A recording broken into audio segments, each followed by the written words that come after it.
Like I was looking at myself in the first video that we took last week, that the person that sees us now may think that it's the first video what he's seeing now because that's the first video he saw. But maybe he saw it in the series we're gonna make daily. But some people don't follow the rules. You know, they can just randomly click and say, "What this guy is about? Why is he important for me to listen to now?" And when you recorded the message to me today, said every time we're going to choose another topic, I realized that we are talking about the same thing over and over again, just from different perspectives. Like we put different glasses every time and said, let's talk about life from a psychedelic perspective, or let's talk about life from the death perspective that I was with my father's passing away last time. I was talking to this client of mine, the new client, about The Journey of Souls by Michael Newton, the book. It struck me, I suddenly remembered that the structure of how souls depart and come back here, it's not as simple as we think. It's not that you will one day pass away and your soul is one piece of energy that is going to travel like a packet of an energon tube into another dimension. It's going to be reorganized and it will come back and it will. It's not. It's much more of a process. And also the Tibetan are describing this process of what happens to your soul when you depart. So me, I'm Jewish, so we have the description of the first 7 days, the soul is still among us. Looking at the people that sit together, we have the Shiva, the 7 days of sitting and mourning. So visitors come and they talk about the person that just left, and they look at pictures and they remember the good things about him. And then the soul is like in peace, because think about the moment that you leave the body and you're still aware and you are looking at your dead body at the first minute that you left.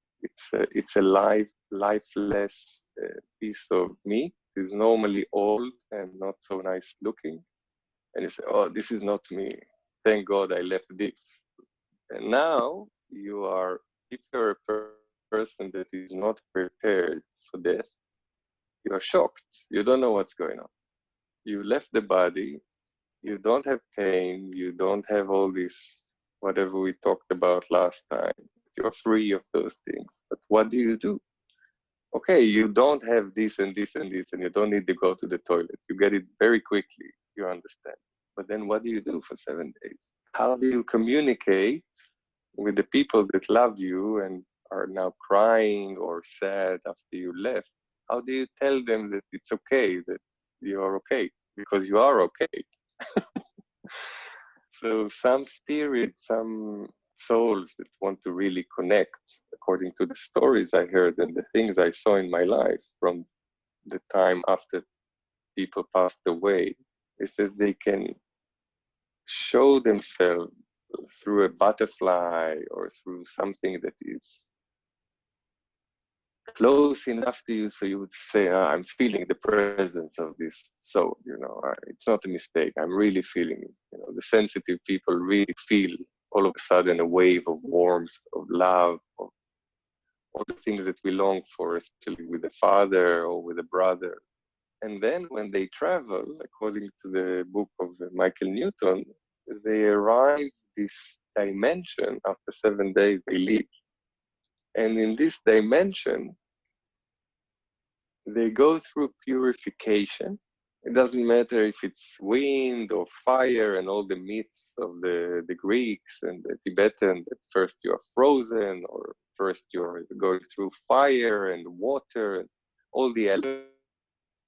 And you finally reach the moment that you need to be categorized and go to the classroom or the dimension where you are sitting with other energies, your level, to do your homework.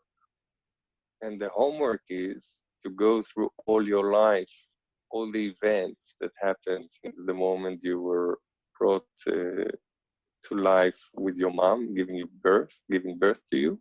And you go through all the events that happened since, and it's not a lot because it's only 80 years of life. So it may look to you a lot now when you're trying to remember whatever you had in this life and you're still young. But if you have eternal time to do this homework, so you're not rushing anywhere, you're just doing it because there is nothing else to do, your energy. But then it gets tricky. When you finish this, you have to choose how you want to come back because you learned that you thought you're compassionate, but you can make it much better next time. You thought you are a loving father, but you made, I made mistakes here and I made mistakes there. I need to make it better next time if I'm going to be a father, or maybe I'm going to be a mother next time. So I can do it from the other side. And then you get to the moment that they offer you where you can be born if you want to come back. When you're ready to come back, that what do you want to be? And there are many couples all the time that make love and get pregnant in the world. So you always have a variety of choices that you have to go into one of those babies. But the choice that you make is according to parameters that are not like you have now. Now you're human. You're thinking, I want to have a nice house. I want to be born in a country that is not too hot and not too cold. I want to choose a place because you think like a human. But the soul is thinking, I want to learn compassion. I was failing the last life because I was too comfortable and I became greedy and I got lost. I got just following the money and I didn't even care about other people and I did not use compassion enough. But this time, I want to be a poor kid in Africa in a village that the brother is starving and I'm going to go and bring water from the well. I'm going to walk every day like a kilometer to bring water to my brother because I need to learn compassion. Even if I'm going to die out of malaria when I'm 11. But these 11 years can give the soul enough experience that is enough. Then you die. You don't need any more this cycle. Every cycle is one thing.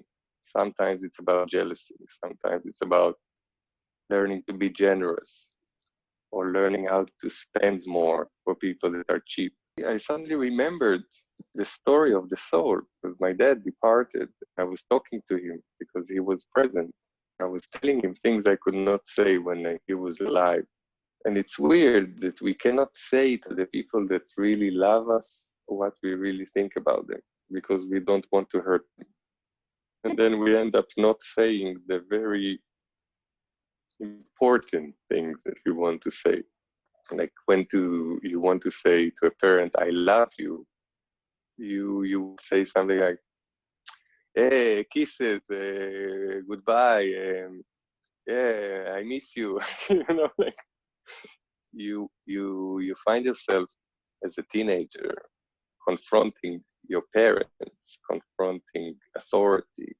Then when it comes to love, it's like you're very vulnerable and you don't want to say, hey, I love you because it means you're soft. You want to be tough, they told you to stay home, you want to go out. They told you not to drive, you want to drive. It's like love is something else. Love is for the girlfriend, love is for the brother, for the Beatles. But the parents is always that's why we come back to love them when they are old.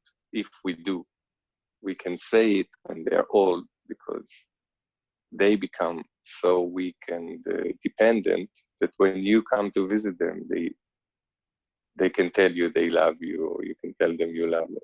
I wish it would be different, and I hope it's different between you and your child, that you tell him you love him and he tells you he loves you. It's an amazing thing. We didn't share so much when we were kids. So this is a great thing that the new generation is taken for granted because many parents are kissing and hugging their kids all the time and their kids become very spoiled and they reversed when they are teenagers. They give all the hard time to their parents, even if they hug them and kiss them when they're. It's like, okay, you hug me and kiss me, and you love me, but give me a car, give me a flat. I don't want to live here. I hate you. You know? People say that to their parents sometimes, when they're mad. I hate you, or you're a terrible mom. It's not true. Even if some moms are terrible, it's like you have to respect them. They do their best to keep you from dying. So you don't starve or, get a disease and die. It's so easy for kids to, disappear. And for whoever is watching us is interested in the nature of the soul, even if it's 1 in a million chance that this story is not fabricated, it's worth reading because there is a full structure. I told you just a little bit about it. There is a full structure of how the amount of energy that you develop in your life, that is what you call your own consciousness, or the idea of who you think you are, that you magnify and expand during a lifetime because you experience doing so many things that make your consciousness or your own awareness more sophisticated. Let's say you took 100 units of energy and you made it into 120 because you somehow gathered more data. And then this amount of 120 goes back to the other dimension. And when it needs to decide to come back to the earth, every time a different amount of the total energy is sent to the earth according to the amount of IQ, let's say, of this baby that is going to be born. You are given the amount of energy that is needed from the sum that is complete. And the other half, or the other 60%, depending on how much of the energy you have now on earth and how much is left in the upper world, it defines what you are here as a city warrior. Because we use knowledge as a tool to navigate in cities, most of us. Think about a quantity of energy that is given to you to do something, let's say work or charge your phone. If you have half battery and you put it to your phone, you get to 50%. The phone is working properly, everything is okay, but you just have half of the battery. So sometimes having less available awareness, let's say, a non-developed soul is a soul that is still not energetic enough to operate and do more than one thing in this world. And a lot of people live like that. They do one job, they finish the job, they use transportation to get home, and they stay there. Do whatever they want to do at home, but that's it. They work and they are at home. And at home, we know what they do. It's not so very complicated. You can either watch something, listen to something, or just hang out. And people that have more mature souls, or in terms of energy, they have 70%, they have 90% battery. They can do many things. In the same day, they can do effectively much more, even if they just sit and meditate, because they know how to focus all their attention, because they have a lot of battery, on one thing. When the battery gets weak, your attention is being carried away easily by Facebook, a phone, another device that is taking your attention. Some people have a TV on every time they're in the room, just to have this background noise that comes down their mind. So this is taking some of your CPU or whatever we call it. It's all a game of attention.